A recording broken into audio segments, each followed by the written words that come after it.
That's who we do this for, Agent. Go get him. Arthur Geese, I'm just getting some quick gotta jumping stretch. jacks. You gotta stretch before you go into those dark zones. Yeah, you've caught me getting sick gains. This is Tom Clancy's The Division. Arthur, I brought you here because you're one of the biggest Clancy-lads I know. I'm one of the Clancy boys. I am. I like solving international global mysteries. I'll solve their mystery for you. Somebody shot somebody else with a gun, because that happens like a billion times in this video. But was it on purpose or on accident? We'll never know. This is the closed beta of The Division, which a lot of people actually got access to. It was a pretty big beta. A lot of people were taking part in it across all the platforms that this game is coming to. Yep. It's been in development for a while. I think 5 or 6 years. I've been looking forward to it since they announced it, because I enjoy a Clancy game, and the sort of pseudo MMO stuff they were laying down, I was definitely picking up. But this was my first chance to like actually play it. I haven't really seen it at events, and it's pretty neat. It definitely has its issues. You did not play this beta. No, correct? I played it back at E3, and I've been sort of keeping an eye on it because, like you say, I am a Clancy boy. I do like the Clancy games, and I've been interested in it since it was announced. This is a pretty limited sort of cross-section of what was available, and I cover a lot of ground in the video that I captured, but really there was only like one main mission. Here you see me going at like sort of a dungeon, if you want to think of it like that, sure. With 2 other players that I matchmade into with. It was pretty easy. There's matchmaking just for the open world of the game as well. So if you just want to like find some buds to like run around the apocalyptic New York City with, and just like knock out some missions and grind for loot and explore. Wait, so you're saying that it's an online shooter, but it's got matchmaking for the open world part? For everything. Wow. Yeah. I didn't think that was possible. Yeah, it's a bold new vision for the future. So yeah, you see me here, me and my crew, who spoke a beautiful language I did not understand, but that's okay because we spoke the universal language of shooting. Bullets, yeah, bullets are a universal language. We're just mowing people down. Honestly, there's nothing in this beta that posed an especially big challenge, although it sort of did make it obvious like how things were going to scale up. It is a tactical cover-based shooter. I want to start like. We've had one clumsy comparison so far in this video, so I do want to like head this off at the pass. I've seen a lot of people like comparing this to Destiny. Well, it's not as the shooting's not as fun as Destiny, and to me that's like complete garbage. It's not that kind of game. It's a totally different type of game. That's like saying that like, oh, the shooting in Rainbow Six isn't as fun as in Halo. Like, that's fine, but like there's other stuff going on here. Yeah, and also the video demonstrates sort of like one of the key differences in this and other Clancy games, which is that it's got a very different damage model. It's got a very RPG style damage model where you're not just like single-shotting bros. It's definitely got that Borderlands, like every bullet's got a number on it. Yeah, man, you are shooting a lot of numbers at that guy. It's basically Math Blaster essentially. But yeah, it is a cover-based shooter more than anything, and more than like just shooting fools, you got to use your abilities wisely, but most importantly, you have to use positioning wisely. Right. It is very much a game about flanking your enemies and not getting outflanked by your enemies. Because I have run into a few like elite tougher mobs who would try to outflank me or throw like different enemy types, like people who would just rush me with a bat that could like easily knock you down in a couple shots, with snipers and people who lob grenades and people who lob like debilitating grenades, and trying to like factor in how to take out all of them with your relatively small team can be kind of tricky.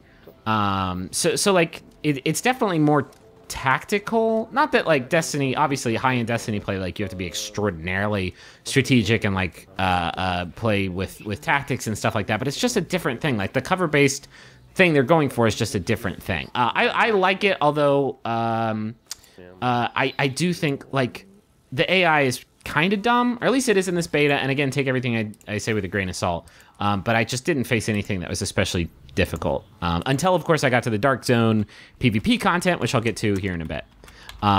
So you have a headquarters, you got a home base, and you can upgrade different facilities. This was like very, very limited in the beta. You only had one wing that was available, the medical wing that you could upgrade, and only 2 upgrades that you could do, which I did in like a half hour. So not like a ton of stuff you can do So here. is this like your Clancy Batcave? Is this supposed to be a thing that you upgrade Yes. over time? So you see there I've got 260 medical supplies. You need different supplies for the 3 different types of wings, and you get those by doing the 3 different types of missions out in the field. This kind of reminds me of State of Decay a little bit. A little bit, yeah. And so by unlocking these, you upgrade your base, but more importantly, you unlock new skills and skill mods, which you can see there, those pulse mods there, and perks and ability or talents. Neither of which are available in the beta. So whatever those do, I'm sure they're neat. They're just not available. Do you feel like the absence of those things sort of undercuts the class-based stuff that this is supposed to have? No, and this is what's interesting. So there's 4 skills in the beta, and choosing which 2, because you could only have 2 skill slots. I think there's going to be 3 in the final game if you level up enough. Choosing which 2 is actually really important. There was one that gives you a ballistic shield. Right. There's one that does fires off a remote explosive. And then there's a turret. Right. There's well, the turret's not available. Oh, that's terrible. Yeah, I know. There's radar that does like a sonar ping that makes enemies show up on your map, which is extremely useful. And then there was a group area of effect heal. And choosing which 2 out of those 4 is like actually kind of vital. Like I found it like I could not play without the sonar ping because in PvP, like it gave me a informational edge over my enemies. It also like let me know where shit was popping off, Which I feel is very in keeping with the sort of Clancy ethos of intelligence and like smart warfare. Exactly, yeah. But by picking that up, like, what do I get rid of? The remote explosive? It's baller. Do I get rid of the heal? Like, you need that to stay alive sometimes. Like those 4, they're good. They didn't waste anything in those 4 skills, and I think there's only like 12, or at least there's 12 shown in the tree right now.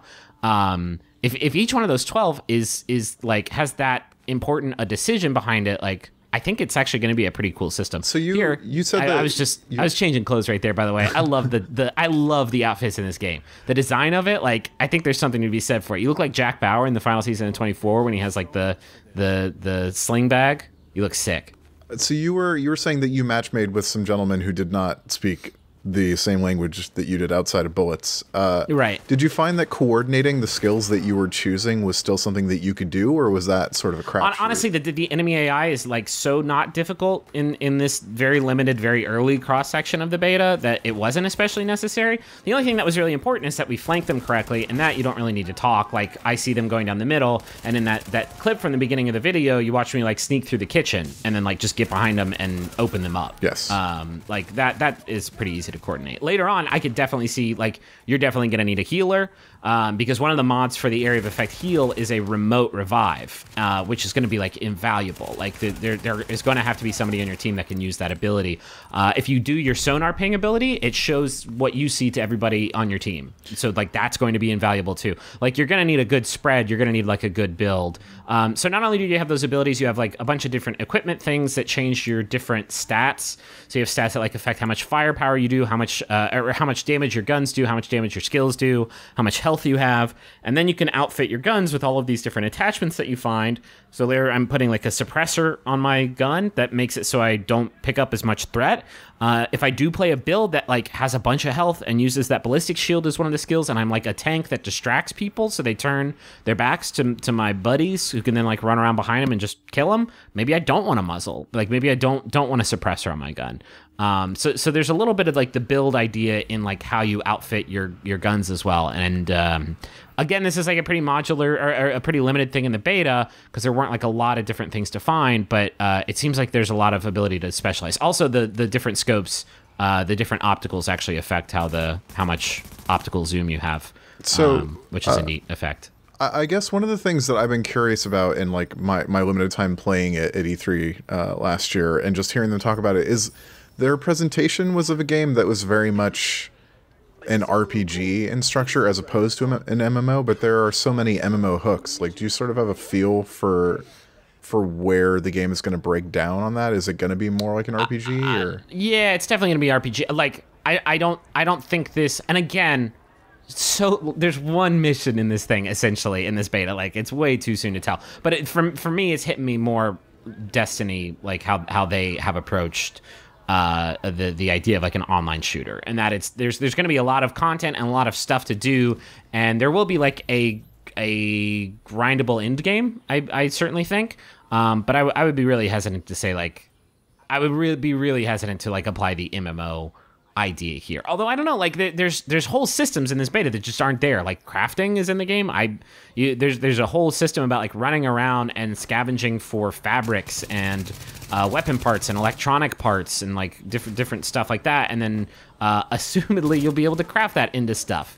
That's not even in the beta. So I don't know. Like there's definitely going to be hooks. Oh, there's also positional based damage. I shot that guy in the tank and he exploded. That's pretty cool. So I don't know. I definitely could see myself sinking my teeth into this game for a really long time if the full game holds up. I played a lot of this beta, and again, there's not a lot of it. But I kept playing it despite the fact... hell, I played it across 2 different platforms because I played it on PC. Right. And then the Dead Zone content, which I show a little bit later on, the PC version, take this with a grain of salt, was hacked to shit. And it was miserable to play. And I was getting killed by like invisible players who were one-shot killing me, and I got so frustrated. And it's like, well, this is such a huge disappointment. This game sucks. And then I realized I saw some posts online about how it had been hacked. I do want to point out that I did a bunch of those science missions, the green missions, and unlocked more medical resources. And then I went back and upgraded my medical wing, and now I can upgrade that sonar ping. And I made it so that the sonar ping like doubles in size and also shows me where loot is on the map, which is going to be real handy in here. My concern with the PC version in particular is like speaking with some of the developers at Polygon and at Vox who are sort of more in the know about these things. The ways that these problems were described, it seems like they're very fundamental network problems.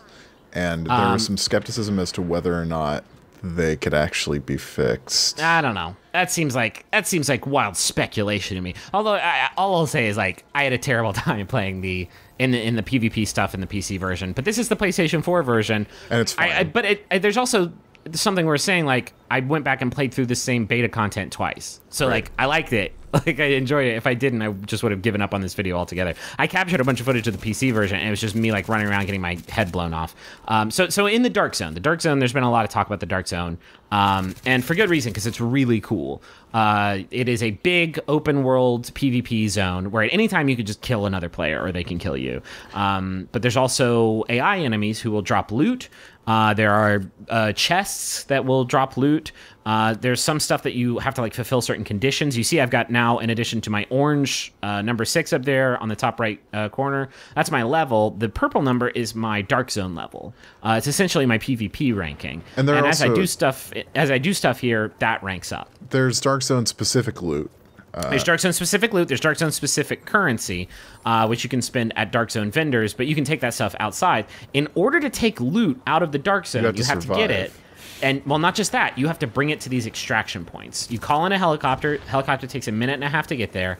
And then you have to run up to that rope, complete like a 5-second animation that leaves you extremely vulnerable, and attach your loot to the helicopter. And then within 30 seconds, the helicopter flies off, taking all the loot away, and then you have it.